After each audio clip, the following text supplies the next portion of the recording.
Assalamualaikum warahmatullahi wabarakatuh. Alhamdulillahirabbil alamin. Wa bihi nasta'inu ala umuri dunya waddin. Wassalatu wassalamu ala sayyidina Muhammadin wa ala alihi washabbihi ajma'in.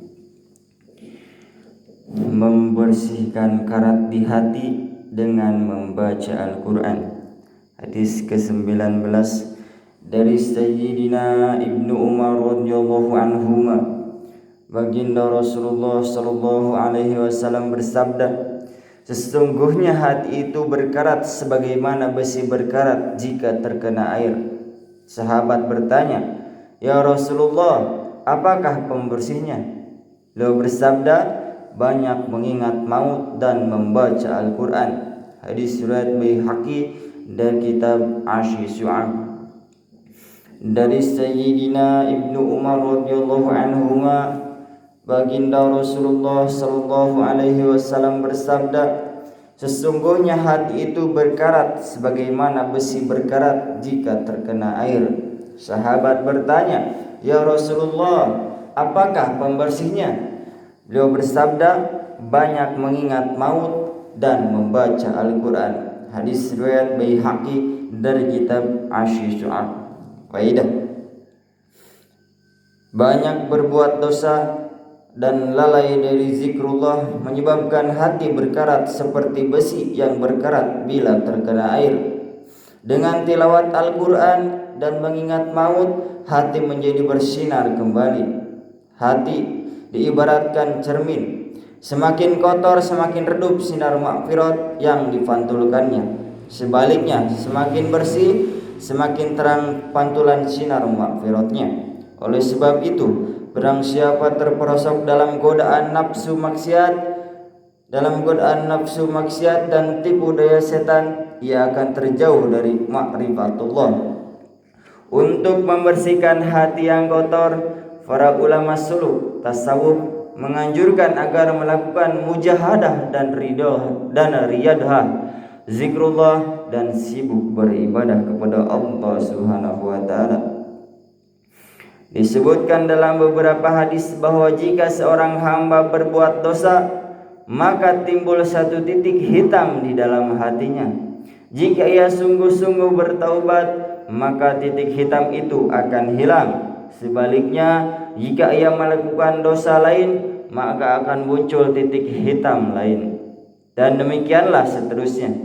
Jika dosa yang telah dilakukannya begitu banyak, maka hati akan menjadi hitam sehingga hilangnya keinginan terhadap kebaikan. Bahkan hatinya akan selalu condong ke arah kejahatan. Semoga Allah Subhanahu wa taala menjaga diri kita dari hal yang demikian. Al-Quran telah menyebutkan tentang hal ini di dalam ayat, Kalla bal rana ala qulubihim ma kanu yaksibun. Sekali-kali tidak. Sebenarnya apa yang selalu mereka usahakan itu menutup hati mereka. Quran surat Al-Mutaffifin ayat 14. Baginda Rasulullah sallallahu alaihi wasallam bersabda, "Aku tinggalkan bagimu dua nasihat. Yang satu berbicara dan yang lain diam. Yang berbicara itu Al-Quran dan yang diam itu mengingat maut." Nasihat-nasihat beliau itu akan bernilai bagi mereka yang siap menerima dan menganggap penting. Sedangkan bagi mereka yang menilai bahwa agama itu tidak berharga dan hanya menghalangi kemajuan, tentu ia tidak akan memperdulikan nasihat tersebut, apalagi mengamalkannya. Syekh Hasan Basri rahmatullah alaihi berkata, orang-orang dahulu memahami Al-Quran itu sebagai firman Allah Subhanahu wa taala untuk diri mereka. Sepanjang malam mereka bertafakur dan mentadaburi terhadap Al-Quran, dan sepanjang siang mereka sibuk mengamalkannya.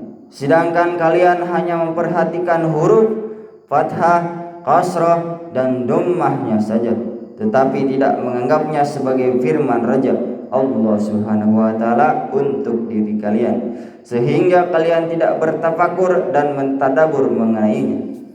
Alhamdulillah hadirin, baru saja kita mendengarkan tentang pentingnya membaca Al-Quran dan mengamalkannya. Semoga bermanfaat bagi kita semua dan menjadi wasilah turunnya hidayah dan taufik Allah Subhanahu wa taala.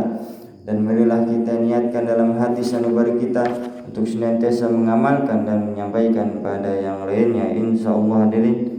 Subhanallahumma bihamdika asyhadu an la ilaha illa anta astaghfiruka wa atubu ilaik. Assalamualaikum warahmatullahi wabarakatuh.